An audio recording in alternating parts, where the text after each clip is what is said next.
Voilà, le pare-brise est retiré. Ah, elle a bien souffert.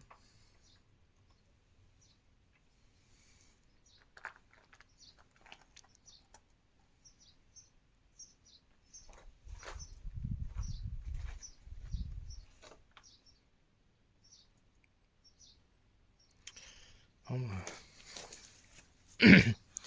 la semaine prochaine, je vais m'attaquer à ça. Et puis le bas des ailes. Parce qu'elle est ouverte. Ouverte comme il faut. De l'autre côté, c'est sensiblement la même chose.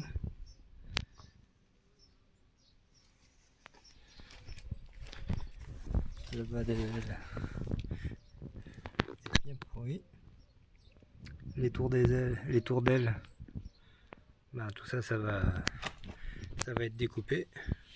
Bon, ça évidemment, je vais tout refermer, découper ce qui est malade, refermer, et tout ça, là, ça va être découpé quelque part par là. Je vais venir refermer avec le passage de roue. Et il va y avoir le kit des extensions d'ailes. Comme ça, j'ai pas, ça m'arrange bien parce que j'ai pas à refaire le bord de chacune des ailes. L'intérieur va être bien nettoyé, bien gratté. Et refaire une peinture là-dedans, bien propre.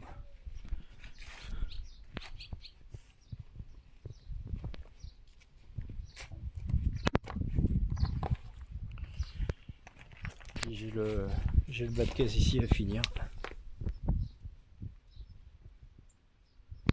Et puis là, pareil que de l'autre côté.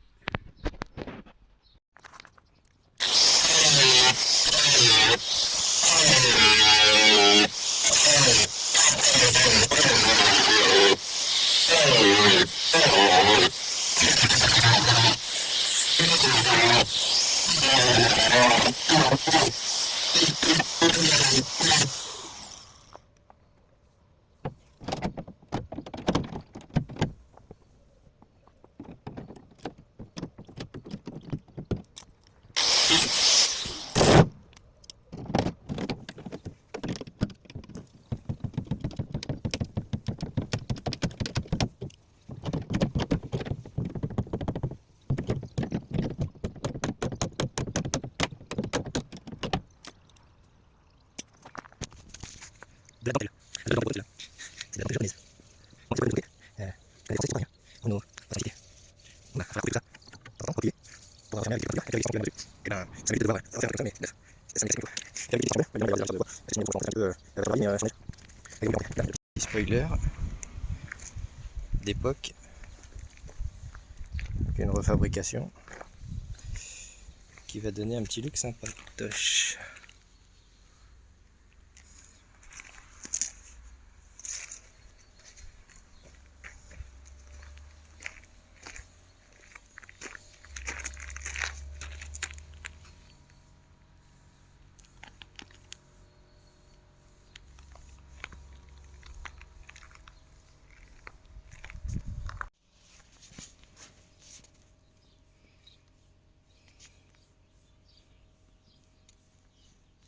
On commence à y voir clair dans cette voiture.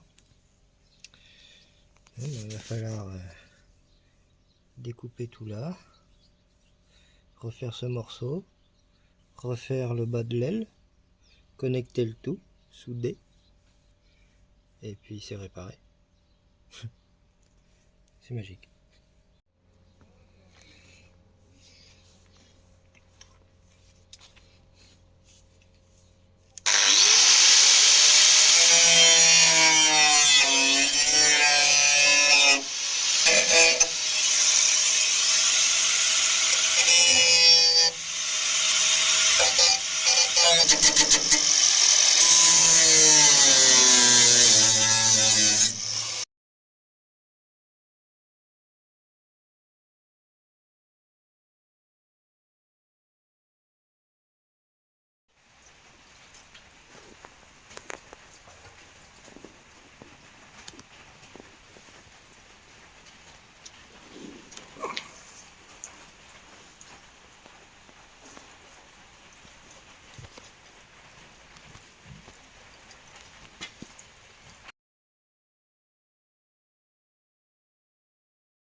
Bon, petite avancée dans les travaux. Là, il manquait ce morceau là, donc ça y est, ça c'est fait. Le bout du bas de caisse ici, je l'avais pas pointé. J'attendais de soulever l'arrière pour que ce soit plus facile de travailler dessus, donc ça c'est fait. Tiens, attrape-le, il s'échappe.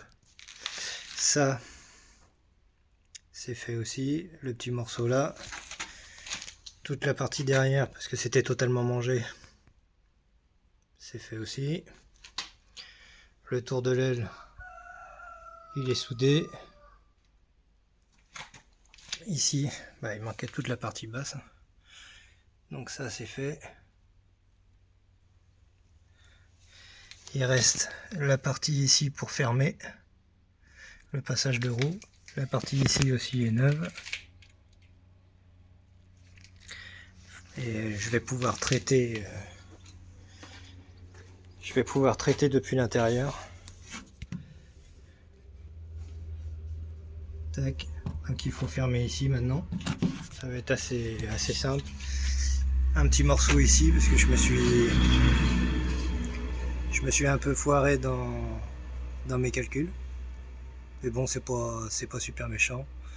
Moi, la ligne de la voiture est à peu près respectée. Il reste à meuler, quelques petits coups de marteau. Et puis ça devrait être pas mal. Donc j'ai conservé l'allure d'origine.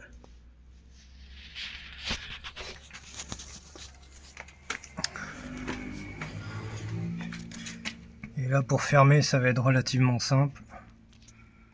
Je vais mettre une pièce, enfin avec un morceau de carton pour faire un patron.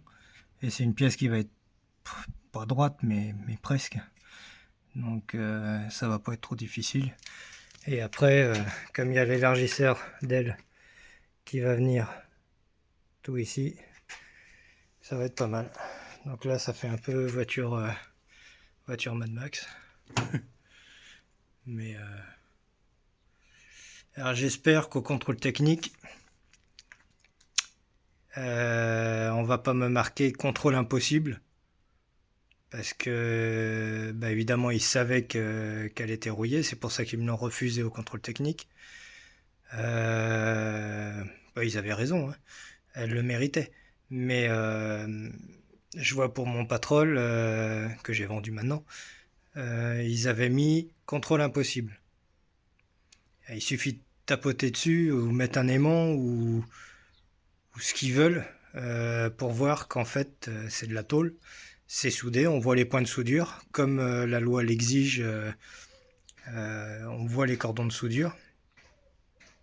Donc là j'espère d'une qu'ils vont pas me mettre contrôle impossible, parce que ça fait toujours chier d'avoir ça sur son rapport de contrôle technique, et parce que ça sous-entend qu'on sait pas ce qu'il y a derrière et que potentiellement ça peut être de la mousse expansive ou de la fibre, alors que là il n'y a que de la tôle, c'est soudé. Et puis la deuxième chose, c'est que comme mes trains roulants à l'avant sont totalement refaits, totalement repeints, et ça va être la même chose à l'arrière, tout le dessous de la voiture, la totalité de la voiture va être refait. J'espère qu'ils vont pas s'amuser à mettre leur barre en ferraille pour contrôler le jeu au niveau des rotules et tout ça, parce que en fait c'est un peu le chat qui se mord la queue, c'est-à-dire que ils mettent leur barre en fer, ça vire la peinture. Une fois qu'il n'y a plus la peinture, ça rouille. Une fois que c'est rouillé, ils te refusent au contrôle technique. Bon, ça va peut-être aller 5 minutes, quoi. Donc la voiture, elle n'a pas roulé depuis le dernier contrôle technique où elle a été refusée. Donc elle n'a pas pris de jeu dans les rotules, contrairement à moi. Donc j'espère que on va pas me mettre des lignes pour rien. Surtout que moi, je peux y aller avec le dossier photo. J'ai pas une autre Celica cachée dans le garage qui sera en meilleur état pour prendre les photos. Donc c'est forcément celle-ci que j'ai en photo. Et puis elle est quand même super reconnaissable avec les modifs que je fais. Donc j'espère que je vais pas me taper des lignes qui font pas plaisir au contrôle technique. Bon, on n'en est pas encore là, mais j'y pense déjà depuis un petit moment, parce que bah, je trouve pas ça très cool, quoi. Donc on verra comment que ça se passe. Déjà je leur en parlerai gentiment. J'arrive vachement à discuter avec eux. Ils sont, voilà, on discute pas mal. À chaque fois que je vais passer une voiture là-bas, on discute de la Toyota. Bon. Ils savent que j'espère qu'ils savent que je fais les choses comme il faut, et et que je rigole pas avec les moyens parfois pour régler les problèmes qu'il souligne au contrôle. Donc voilà pour la petite avancée. Donc là, il me reste à fermer là, le petit bout au cul, faire l'autre côté. Alors ça c'est le plus compliqué parce que je déteste faire 2 fois la même chose. Et puis ensuite la lunette arrière. Après ça j'ai quelques petits points de soudure sous la voiture mais pas grand chose. Décaper tout l'arrière de la voiture au niveau des soubassements. Démonter la barre panhard, c'est-à-dire cette bête là, c'est ce qui permet de conserver les roues au sol, forcer les roues à rester au sol, et l'alignement des roues par rapport à la bagnole. Et puis peindre tout le dessous une fois qu'il sera totalement décapé. Et après ça, je finis de démonter les quelques trucs, c'est-à-dire poignée, barrière, rétroviseur, les ouïes sur le capot, les extensions d'ailes, je les renlève. Les ouïes de custode, peu de baguettes chromées. Je démonte tout ce qui reste à démonter. Les répétiteurs d'ailes à l'avant, les phares je les laisse. Et puis je ponce toute la voiture. Je masque tout ce qui est phare et tout ça. Je finis l'adaptation du spoiler. Faut percer et puis je ferai un joint polymère entre la caisse et le spoiler. Je vais pas le mouler. Et puis ça facilite les démontages futurs pour enlever la mécanique, pour approcher la chèvre au plus près de la voiture. Enfin, ça peut être pour plein de choses. Par expérience, pour avoir eu un van custom, un Bedford des années 70 qui était totalement moulé, pare-choc, les ailes, tout était moulé, c'est un cauchemar quand on veut démonter.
Bon, j'ai attaqué le côté droit.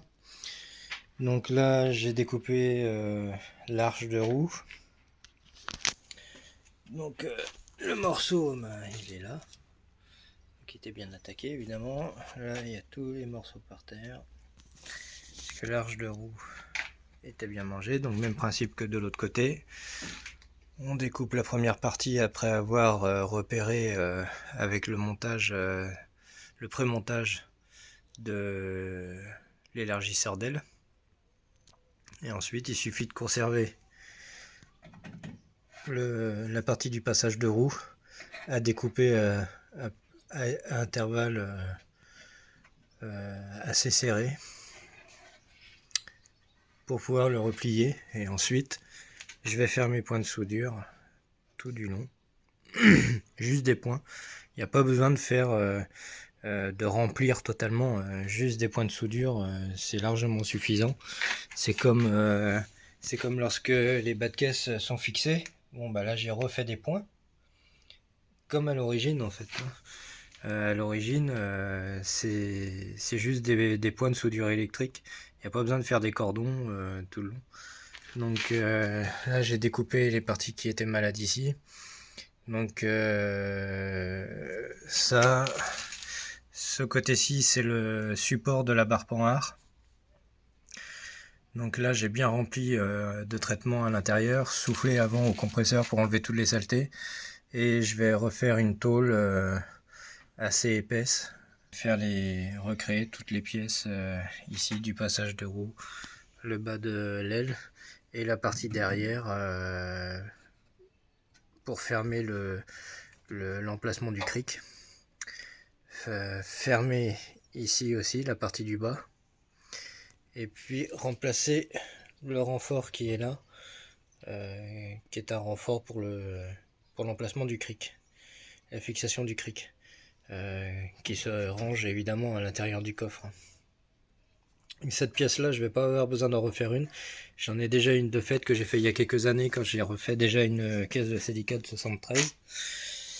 Donc là aujourd'hui je vais m'atteler à refaire toutes les pièces qu'il faut, toutes les pièces métalliques au maximum, et puis ensuite je souderai, hein. Si j'ai le temps aujourd'hui, sinon demain, parce que il me reste qu'une seule bouteille de gaz et j'ai aussi la lunette arrière à faire.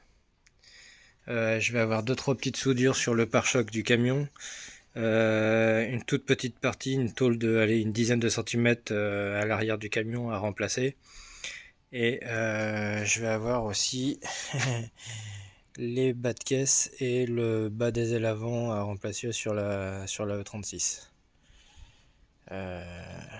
Et tout ça j'essaye de le faire cette année. Ça va être compliqué. Et puis si c'est pas cette année, ce sera fini dans l'hiver et puis au printemps prochain. Ce qui fait que ça repousse le déménagement sur le voilier. Mais bon, on va finir par y arriver, hein.